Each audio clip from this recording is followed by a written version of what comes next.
semble bien, en effet, que le zapping révèle une image appauvrie et trompeuse. Mettons un instant nos pas dans ceux de Régis Debray et de l'analyse de l'image qu'il propose, notamment dans son ouvrage « Vie et mort de l'image ». Comme l'indique le sous-titre de l'ouvrage, « Une histoire du regard en Occident », Régis Debray propose une périodisation de nos rapports successifs aux images. Périodisation qui aboutit à la constitution de 3 époques.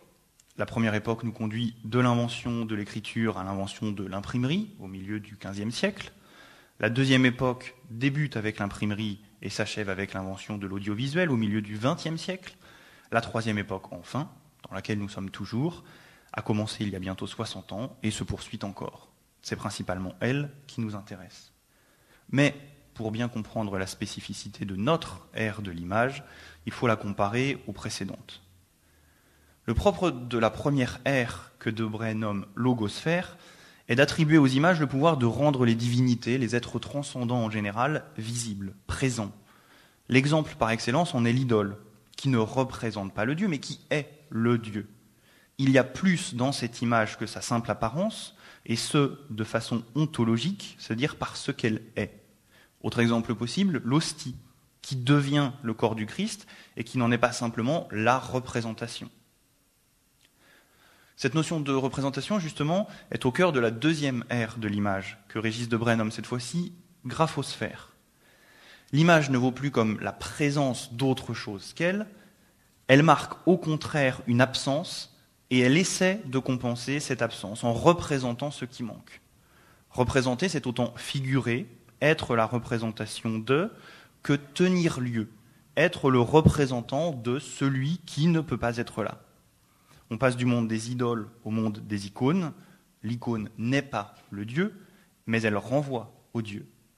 Il y a donc toujours plus dans l'image que sa simple apparence, mais de façon symbolique cette fois, non ontologique, c'est-à-dire par ce qu'elle désigne et non plus par ce qu'elle est. Pour reprendre un exemple chrétien, on est passé de l'hostie au crucifix. Le crucifix n'est pas le Christ, mais il renvoie au Christ. C'est un vecteur, un intermédiaire. Alors malgré ce glissement de la présence de l'idole à la représentation de l'icône, on observe une constante qui relie logosphère et graphosphère. L'image est transcendante. On ne peut pas s'y arrêter et considérer qu'elle porte en elle-même la totalité de sa réalité. Elle a une dimension supplémentaire qui ne se voit pas, mais qui existe bien pourtant. C'est ce qu'on vient de voir quand on disait qu'il y avait plus dans l'image qu'elle-même, ontologiquement ou symboliquement. Pour bien voir l'image, pour savoir la regarder, en exploiter toute la richesse, il faut aller au-delà de l'apparence, chercher ce supplément. C'est vrai des images religieuses, mais c'est vrai aussi des œuvres d'art qui ne se contentent pas d'une belle apparence et qui véhiculent par cette belle apparence d'autres idées, d'autres symboles. En bref, à ces deux époques, l'image n'est jamais qu'un intermédiaire qui contient plus qu'elle n'en a l'air. Notre époque, qui vient en troisième, et que Régis Debray nomme vidéosphère, diffère radicalement des deux précédentes sur ce point.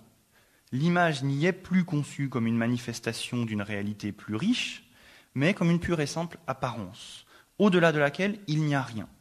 Elle perd sa dimension transcendante, son rôle d'intermédiaire. Il semble donc bien, si on est disposé à suivre les analyses de Régis Debray, que notre époque soit celle d'un appauvrissement de l'image.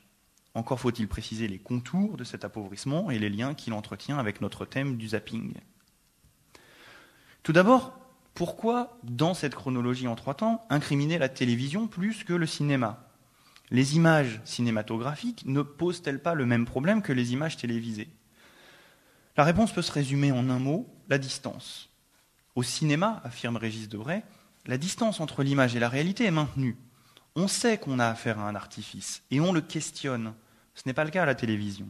Techniquement, la télévision tente de réduire la distance qui sépare la réalité et l'image. Or, cette distance est éclairante car elle nous invite à réfléchir, à prendre l'image pour ce qu'elle est, un artifice savamment orchestré avec une finalité précise. Quand l'image n'est ainsi plus pensée, quand on la considère comme la copie fidèle de et presque équivalente à la réalité, on l'admet comme allant de soi, on la banalise. Pour prendre une métaphore corporelle, L'image télévisée est dévorée sans la mâcher, alors que l'image a besoin d'être mâchée, plus encore a besoin d'être ruminée. Il faut s'interroger sur ce qu'elle porte en elle. Par ailleurs, le problème de l'image télévisée est qu'elle est anonyme.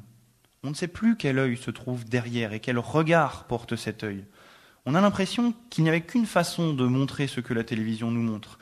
Et on en oublie que tout cadrage, tout angle de prise de vue est un choix qui oriente la perception de l'image. Au cinéma, c'est le regard de Truffaut, c'est le regard de Scorsese. Bref, c'est un regard d'un réalisateur. Et on cherche l'intention qui se cache derrière ce regard. Dans ce cadre, la transcendance dont on parlait tout à l'heure existe toujours. Plus à la télévision, où l'œil de la caméra passe pour objectif à la faveur de cet anonymat. Il montre ce qui se passe, un point c'est tout. Il abolit toute intention cachée, ou il prétend abolir cela et nous donner l'image nue. C'est ce qui explique que les émissions de télévision n'ont aucune durée de vie, contrairement aux films, qui eux peuvent être vus et revus. Dépossédés par sa première diffusion de sa principale qualité, qui est la nouveauté, l'image télévisée ne vaut plus rien. Elle a été littéralement consommée. Un film, en revanche, s'il est une œuvre plus qu'un produit, a une épaisseur qui fait qu'on peut le regarder de nouveau, parce qu'on ne l'a pas épuisé, on ne l'a pas consommé la première fois.